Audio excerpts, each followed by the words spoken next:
Shalom saudara yang dikasihi Tuhan Yesus Kristus. Selamat pagi, selamat berjumpa kembali dalam renungan pada pagi hari ini. Salam sejahtera buat saudara semua dimanapun saudara berada. Damai dan sukacita oleh Roh Kudus melimpah senantiasa dalam hati dan kehidupan saudara semua. Sebelum kita mendengarkan renungan firman Tuhan, mari sama-sama kita berdoa. Bapa kami yang di sorga, Bapa dalam nama Tuhan Yesus Kristus, terima kasih kami mengucap syukur untuk berkat kebaikan Tuhan, pimpinan perlindungan-Mu dari malam hingga pagi hari ini. Kembali saat ini kami ada, semua karena kemurahan Tuhan. Pada saat yang indah ini Tuhan, kami mau mendengarkan sabda firman-Mu. Urapi setiap kami, berikan kami pengertian, sehingga kami dapat mengerti akan apa yang menjadi kehendak-Mu bagi kami. Terima kasih Tuhan Yesus. Dalam nama-Mu yang kudus, nama Tuhan Yesus kami berdoa. Haleluya. Amin. Saudara yang dikasih Tuhan, ayat renungan kita pada saat ini terdapat dalam kitab Yosua pasal 1 ayat 6-9. Tertulis demikian: Kuatkan dan teguhkanlah hatimu, sebab engkaulah yang akan memimpin bangsa ini memiliki negeri yang kujanjikan dengan bersumpah kepada nenek moyang mereka untuk diberikan kepada mereka. Hanya kuatkan dan teguhkanlah hatimu dengan sungguh-sungguh, bertindaklah hati-hati sesuai dengan seluruh hukum yang telah diperintahkan kepadamu oleh hamba-Ku Musa.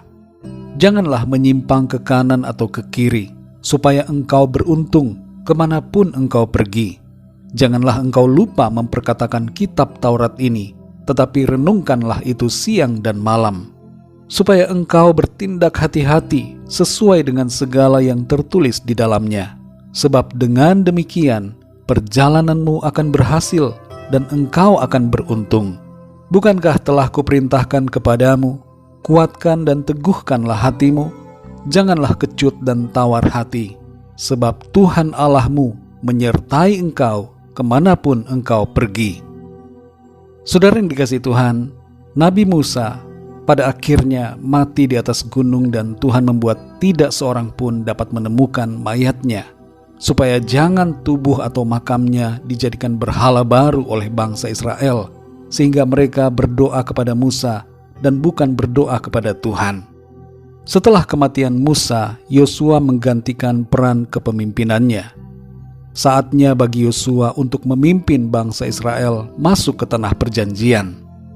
40 tahun sebelumnya, Yosua dan Kaleb beserta 10 orang pengintai lainnya pernah memasuki tanah Kanaan dan melihat-lihat keadaan di sana. Dan ketika mereka pulang kembali kepada Musa dan rakyat, 10 orang pengintai itu mengatakan bahwa mereka tidak akan sanggup memasuki tanah yang dijanjikan Tuhan, sebab mereka pasti akan dikalahkan oleh penduduk Kanaan. Tapi Yosua dan Kaleb mengatakan dengan iman mereka terhadap janji Tuhan, bahwa Tuhan pasti sanggup menolong mereka untuk memasuki tanah yang dijanjikan Tuhan. Saudara yang dikasihi Tuhan, dalam ayat yang baru saja kita baca dan kita dengarkan, Tuhan memberikan pesan kepada Yosua untuk menguatkan dan meneguhkan hatinya, serta supaya Yosua tidak kecut dan tawar hati, karena Tuhan menyertai Yosua kemanapun ia pergi. Tuhan mengerti pergumulan Yosua, sehingga kembali Tuhan mengingatkan agar hatinya teguh dan kuat. Yosua bisa saja mengingat perkataan 10 orang pengintai yang dulu bersama-sama pergi dengannya, dan suara-suara itu bisa saja kembali datang melemahkan keteguhan hatinya. Tapi bukanlah suatu kebetulan di sini bahwa Tuhan kembali mengatakan dan memberikan perintah agar Yosua kuat dan teguh hatinya dalam memimpin bangsa Israel masuk ke tanah perjanjian. Mari kita renungkan hal ini saudara, dan hubungkan dengan keadaan hidup kita pada saat ini. Betapa sering kita begitu terpengaruh dengan suara-suara yang melemahkan kita dalam menjalani visi yang Tuhan munculkan dalam hati kita, dalam kita menapaki janji yang Tuhan sudah berikan, atau dalam melakukan dengan taat apa yang menjadi perintah Tuhan. Biasanya mayoritas suara yang muncul bertujuan untuk melemahkan kita, dan hanya sedikit suara yang berbicara menguatkan kita untuk terus melangkah dan berjalan dalam janji firman Tuhan. Pergumulan yang terhebat pertama-tama terjadi dalam medan pikiran kita. Dalam pikiran kita ada peperangan antara mempercayai firman Tuhan atau mempercayai pikiran kita sendiri, antara tekad untuk meraih janji Tuhan ataukah mundur perlahan-lahan, antara berani atau takut, antara berjuang atau menyerah, antara beriman atau bimbang dan khawatir. Saudara yang dikasihi Tuhan, terhadap janji Tuhan, jangan kita khawatir dan bimbang, serta jangan menjadi lemah, tapi kuatkan dan teguhkanlah hati kita.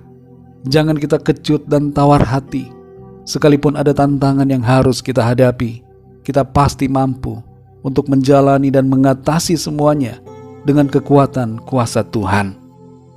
Situasi di depan kita mungkin diwarnai dengan berbagai hal yang merintangi jalan kita.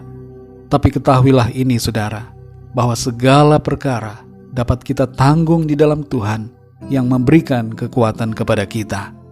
Tetaplah setia dalam firman Tuhan, jangan menyimpang ke kanan atau ke kiri. Saudara pasti mampu, kita semua pasti mampu, karena Tuhan menyertai kita. Mari kita berdoa saudara. Terima kasih Tuhan Yesus, kami mengucap syukur untuk firman-Mu yang sudah kami dengar pada hari ini. Mengajarkan kami semua untuk tidak kecut dan tawar hati, tidak menjadi lemah semangat kami dalam menjalani kehidupan ini. Meskipun ada berbagai masalah, rintangan ataupun tantangan, kami mau masuki hari depan dengan iman percaya bahwa Tuhan akan menyertai kami senantiasa dan menggenapi rencana-Mu yang baik atas kami. Kami percaya Tuhan, tidak ada satupun yang dapat menghalangi jalan kami. Kalau Tuhan sudah menghendaki, maka tidak akan ada yang dapat menahannya. Kalau Tuhan sudah membuka pintu, tidak ada yang dapat menutupnya. Kuatkanlah hati kami Tuhan, untuk terus berjalan dalam iman, bukan dalam kebimbangan. Sekalipun ada banyak suara-suara yang hendak melemahkan kami, tapi kami mau berfokus untuk mendengarkan suara firman-Mu saja. Terima kasih Tuhan Yesus, untuk kekuatan dan sukacita, serta pengharapan oleh karena firman-Mu. Kami percaya hidup kami akan baik senantiasa, karena ada Engkau Tuhan, yang menyertai kami, sehingga kami dapat lalui semua bersama dengan Tuhan, dan bahkan kami mampu melakukan perkara-perkara ajaib dan perkara-perkara yang besar karena kasih kemurahan serta kuasa penyertaan-Mu ya Tuhan Yesus. Saat ini Tuhan kami berdoa, mohon pimpinan-Mu dalam studi, dalam usaha, pekerjaan ataupun pelayanan kami semua di hari ini. Tuntun kami Tuhan dalam segala aktivitas kami, agar kehidupan kami menjadi berkat dan mempermuliakan nama Tuhan. Kami berdoa bagi yang sedang dalam keadaan sakit, di rumah ataupun di rumah sakit. Jamahlah dan sembuhkan mereka dengan kuasa-Mu. Kesembuhan dan pemulihan terjadi pada saat ini, di dalam nama Tuhan Yesus. Dan bagi yang sedang dalam masalah atau persoalan, kami percaya terjadi terobosan dan pertolongan Tuhan saat ini. Terima kasih Tuhan. Kami percaya kami alami kemenangan dan kami alami jawaban doa karena Engkau baik Tuhan dan Engkau memberikan yang terbaik bagi kami. Terima kasih Tuhan, terpujilah nama-Mu ya Bapa. Hanya dalam nama-Mu yang kudus, nama Tuhan Yesus Kristus, kami sudah berdoa dan mengucap syukur. Haleluya. Mari sama-sama kita berdoa, doa Bapa kami. Bapa kami yang di sorga, dikuduskanlah nama-Mu. Datanglah kerajaan-Mu, jadilah kehendak-Mu di bumi seperti di sorga. Berikanlah kami pada hari ini makanan kami yang secukupnya, dan ampunilah kami akan kesalahan kami, seperti kami pun mengampuni orang yang bersalah kepada kami. Dan janganlah membawa kami ke dalam pencobaan, tetapi lepaskanlah kami daripada yang jahat, karena Engkaulah yang mempunyai kerajaan, dan kuasa dan kemuliaan, sampai selama-lamanya. Amin. Terimalah berkat Tuhan. Tuhan memberkati engkau dan melindungi engkau. Tuhan menyinari engkau dengan wajah-Nya dan memberikan kasih karunia. Tuhan menghadapkan wajah-Nya kepadamu dan memberikan damai sejahtera.